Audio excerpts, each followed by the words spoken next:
Hey, what's up? It's Gene here for KECO. A question I saw earlier today in the Facebook group, and one we hear all the time is, I can't get my tab to stick. So if you're following the 6 C's, your temperatures are right, the panel's clean, you've chosen the right glue, everything like that. Sometimes tabs, just from use and getting dropped, left in your box, hitting them with the glue gun, get a little beat up. I've found that if we take a torch and just dress the face of the tab real quick, they pull like a freight train again. So come on over, I want to show you what this beat up tab looks like and how fast the torch fixes it.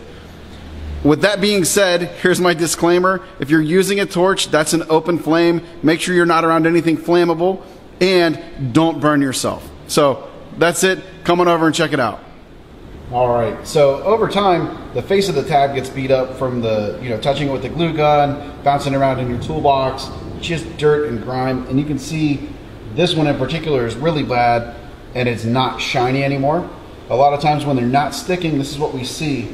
The torch fixes everything. So check this out with a quick pass of the torch and how shiny the face of the tab gets. Just like that. All right, I hope that quick tip helps you out and more importantly, gets your tabs sticking.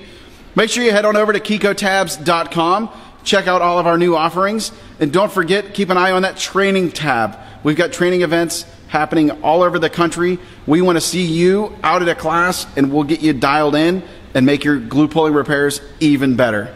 Thanks for watching. I'll see you on the next video.